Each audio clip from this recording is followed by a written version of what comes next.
What is going on, everybody? Welcome back into TTP Sports. And as I look at my clock right now, it is currently 2:54 in the morning. Yes, you are still getting my raw reaction to the Stadium Series loss for the Philadelphia Flyers, losing by a score of 6-3 in MetLife Stadium in the Meadowlands. Sadly, there was no miracle in the Meadowlands for your Flyers tonight. Just kind of all over the place in certain situations. And yeah, that's basically it. You could be really asking the question is, Amadeo, why are you recording a recap at 2:53 in the morning? Why don't you, when you get home, why don't you just go to bed, get all your thoughts acclimated, get a good night's rest, and then in the morning, you have a clear thought process as you do the recap and you could post it then. Well, I had a goal set in mind and I was going to come home and do the recap no matter what. So, yeah, you're basically going to be getting raw reaction, a little bit of irritated Amadeo at this point of the night because, one, it is 2:50 something in the morning, and as you get further and further into the night without any sleep, you do get a little bit more irritable. And I just probably thought the more post game reaction would be better, just in my opinion. This video will still be put up in the morning for whenever you guys tune into this, so at the end of the day, me recording it at a certain time really didn't really pass my mind. I just wanted to get it done as soon as possible and get my thoughts on this game, just because it was just weird. The Flyers really didn't play their best game. They didn't come out to a good jump. First period, obviously, really wasn't good, especially 30 seconds of the game where you have offensive zone pressure in like 30 seconds, and then a broken play happens, puck flies into the neutral zone where Nico Hischier is just way ahead of the play for some reason. He takes it up for a breakaway, and he beats Sam Ersson 5-hole, easy goal, and 30 seconds into the game, Stadium Series, it's already 1-0 Devils, and yeah, that already sucks at that point. And then eventually, off of a face-off later on in the first period, face-off win for the Devils, put a puck on Ersson, not the best rebound in the world, and for some reason Tyler Toffoli is left all by himself on the left side, or the right side actually, depending on where you're looking at, and he pots it in, wide open net. It's 2-0 Devils in the first period. You could say bad rebound by Ersson. You can also say Morgan Frost completely missed his assignment on guarding Toffoli to make sure he didn't get to that loose puck, or at least make it a little more challenging for him to get to that loose puck. But regardless, at the end of the day, it's 2-0 Devils at the end of the first period. Flyers did, they went through power plays, I guess you can say, throughout this game, but really the power plays didn't really have, I would say, much of, lasting leisure, if that's even a good phrase to even use, if that's even a phrase that exists. Like I said, it's 3 o'clock in the morning, bear with me here. But yeah, the Flyers had a power play in the first period. It got negated so early on just because the Flyers couldn't have puck possession. They go down back in the other way into the defensive zone. Jamie Drysdale has to force to take a penalty to prevent a Devils scoring chance from even happening, so that power play gets negated. And really, it was just the Flyers weren't able to get to their game in the first period. And yeah, they put shots to the goaltender, but I believe if I saw after the first period, the Flyers put like 30 shots up, but only like 9 of them hit the net or something like that. So yeah, they were shooting, but not most of it was hitting the net.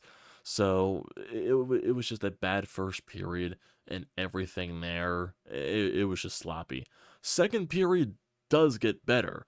Flyers do score. It's Owen Tippett, almost a little under halfway into the period. Broken play. Flyers keep the puck into the offensive zone. Owen Tippett in the slot, wide open, just finds a way to wire it past the Devils netminder Nico Dawes. Cuts the lead in half, makes it a 2-1 game, and then you're thinking to yourself, okay, Flyers were playing a very good second period. It looks like they were getting their game back. They were getting their feet back. They were playing their style, forecheck, basically just making it the Devils' lives a living nightmare. And you get that goal, you get rewarded for that situation, and you could find yourself possibly coming back into this game. because at the end of the day, all you need is one more goal. And then Flyers would get a power play, I believe so. And then once again, that power play got negated because I don't even know what happened in this situation because one, I was at the game, and even though like you're so far away from the ice surface, so you really can't tell, when things go down when they do. But it's at center ice. All I saw, out of the blink of my eye was Travis Konecny was down on the ice, and then the Devils were bringing the puck back, and then all of a sudden TK slashes one of the guys what looked like to be in retaliation for something. I'm assuming TK got hit in a way that he didn't like and he thought the refs didn't see it and he thought, retaliate in that certain aspect. And that just can't happen. That just can't happen in the type of game that you're trying to do here. You're on a power play and you're retaliating. You just can't be doing that. I believe this was when the Flyers were on a power play, if I'm not mistaken. Yes, this was when the Flyers were on a power play. You just cannot be doing that. You got to find a way to control your emotions. It's a 2-1 game. You have a power play. You have a chance to tie it up. You got to control your emotions in this certain aspect, and that's where this second period really got away from the Flyers. They just kept taking penalties, and they really just threw away the funk of what the rest of the second period can be because TK takes that slash. So it becomes 4-on-4, and the Devils get a power play. The Flyers do kill it off.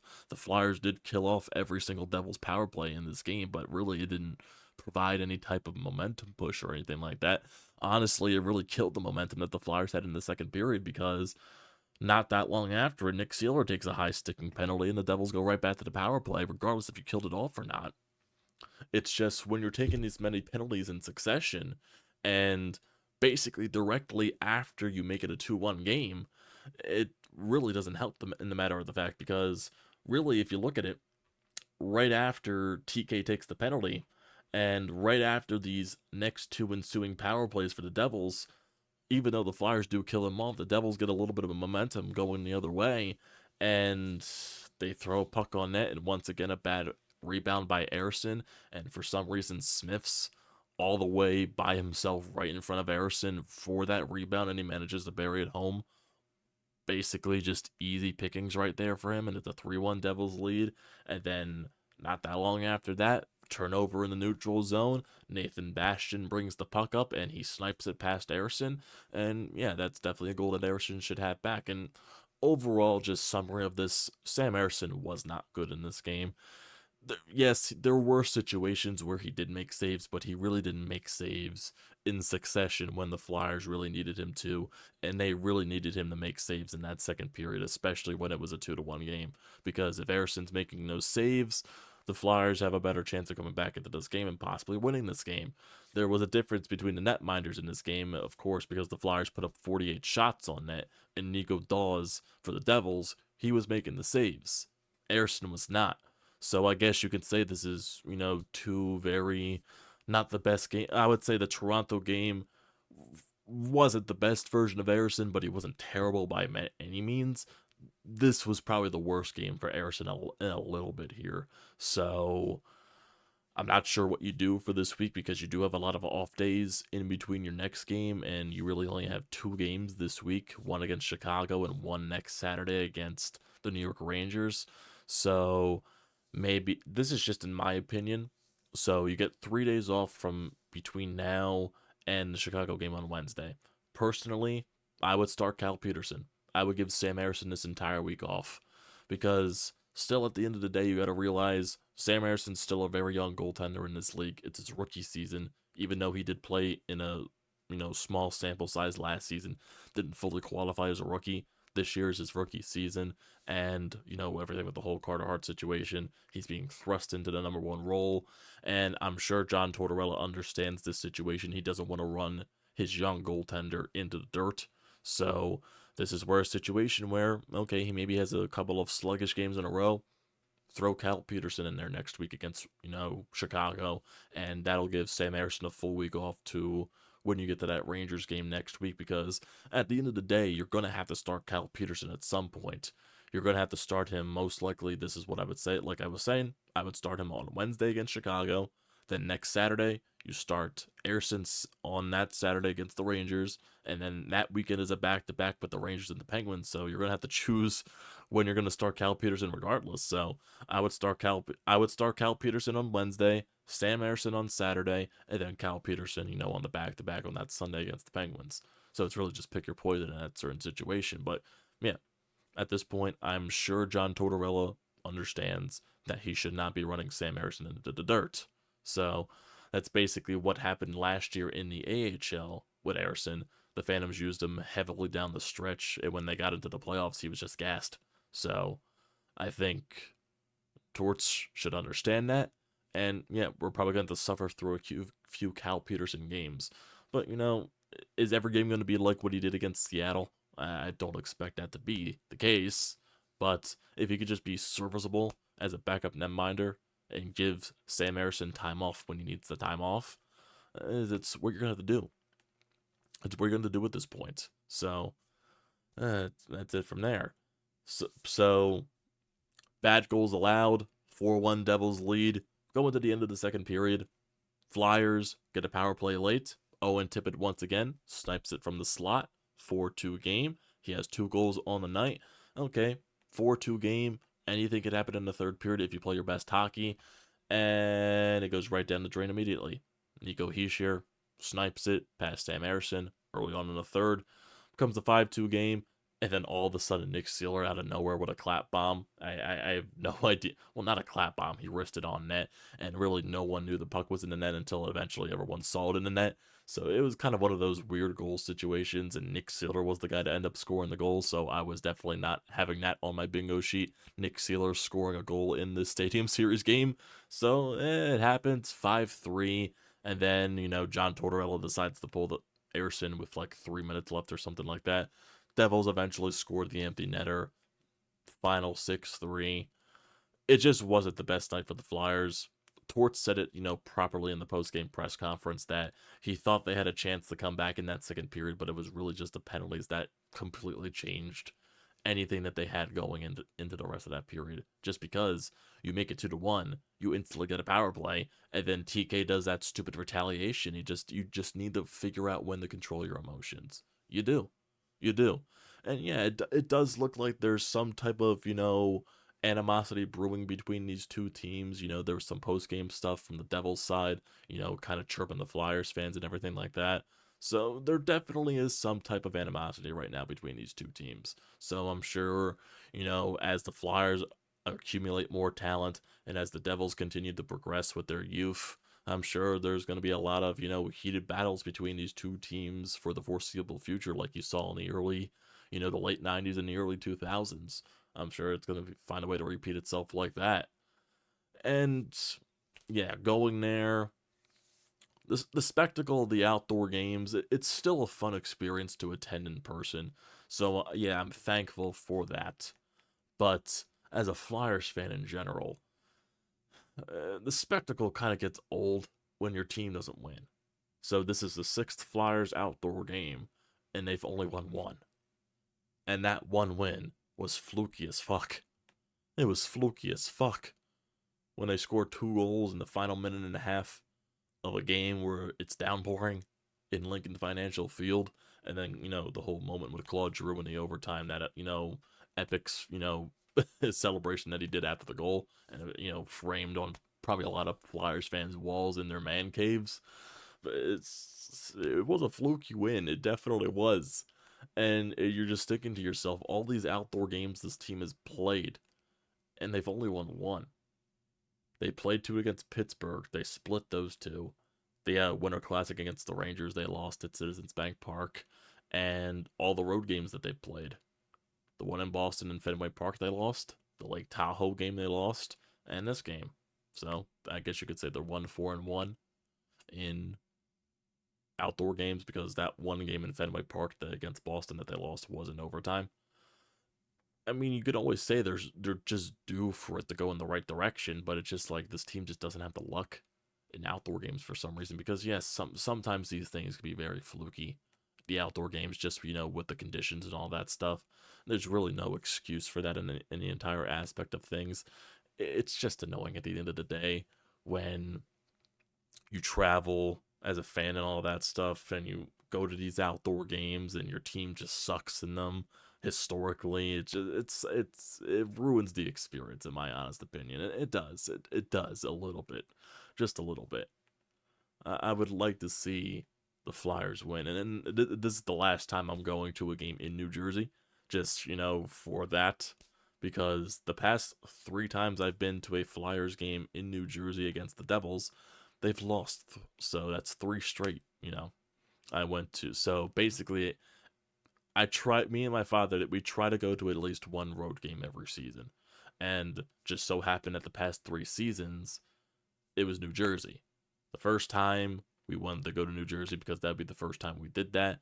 Last year, the Flyers gave us complimentary tickets to a New Jersey Devils game between them and the Flyers, and then this year, Stadium Series. So, yeah, I'm done with the Devils. I am done with the Devils. And I basically talked myself into this, even though this is not meaning to what happened with this game. This is like something I've been thinking about for a while here, and I did post it to Twitter. The Devils are starting to become my number one hated team in the National Hockey League. Like if I'm putting out a list, it would be the Devils number 1, Rangers 2, Penguins 3. And you're like, wow, you're a Flyers fan and you don't hate the Pittsburgh Penguins. They're not number 1 on your list. Don't get me wrong, I still hate the Penguins. Don't get me wrong. I just lost my hate, like my huge hate for them when I had it in the past. I hate the Devils more. I just do. I can't explain it. I just don't. It's just hate the face. Hate the face of everyone in the Devils. Hate the face of their fan base. That's just it. And I'm sure they feel the same way about Flyers fans. So, like I said, the animosity between the two teams definitely showcased here in tonight's game.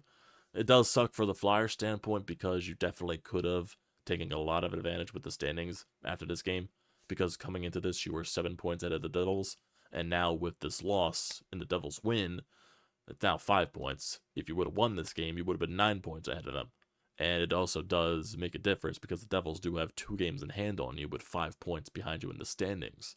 So it's not the end of the world. It definitely isn't. But it would have really helped you in terms of playoff positioning and possibly maybe guaranteeing a playoff spot if you won tonight. But it's not the end of the world.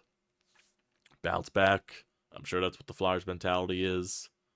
Look forward to the next game. You got 3 days off here to rest and recuperate. And you got you could say it's a trap game against the Chicago Blackhawks, because the Chicago Blackhawks, besides Connor Bedard, they are a terrible team. They're one of the bottom teams in the league for a reason. So, and even Torts even said that in his press conference. I need my guys ready to go for that game because he's scared of it, because, it's, the closet trap game. It really just is. You're going up against a really bad opponent, and you can't be lackluster going into that. You need to go into that building in Chicago and win. You gotta. You gotta.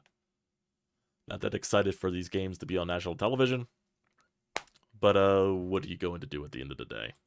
Yeah, like the next 3 games are all on national television. I believe Chicago Wednesday's on TNT. Next Saturday against the Rangers is on ABC. And then that following Pittsburgh game is on TNT.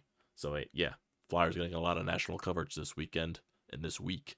So, yeah, not really looking forward to that. But, regardless,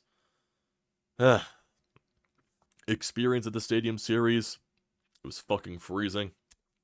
Froze my ass off. Train ride back home was terrible, in my honest opinion. It just was. And overall, I'm just tired of seeing this team losing outdoor games. Probably another 3-5 years down the line, the Flyers will play another outdoor game and they'll probably lose. So, but what are you going to do? Bounce back. I'm not going to let this one loss derail me. Nowhere close to that. I'm just irritated, and like I said, it's past 3 in the morning, so you're going to get more irritable Amadeo at the end of the day, just because this game irritated me. That's basically it. It doesn't mean I have changed feelings for what happens in the future or anything like that with this team. No, I still believe this team is a playoff team through and through. It's just I would have liked to win this game, just because when you go there, like I said, when you go there as a fan and you travel on the road, even though it's not that far away, I know I'm basically over exaggerating there, but it would just be nice to get a win. Just be nice to get a win, especially like I said, 3 times in a row, 3 years in a row. Go to New Jersey, they didn't win once. 2 of those times they got shut out. So I guess you could say at least they scored 3 goals. I guess tonight. Would have liked that win now. Would have liked that win. But finally gonna shut up. Finally gonna go to bed. So thanks guys for tuning into this. When you decide to tune into this, don't forget to leave a comment in the comment section down below. Don't forget to drop a like. Don't forget to hit that subscribe button. It does me a great deal of service with the YouTube algorithm. And also use the code TTPSPORTS. $20 off your first purchase at SEATGEEK. Great deal. Do not pass it up. Get yourself down to the Wells Fargo Center to watch this Flyers squad in action. And yeah. Thanks guys for tuning into this when you decide to. And I'm going to bed. And I'll see you next time.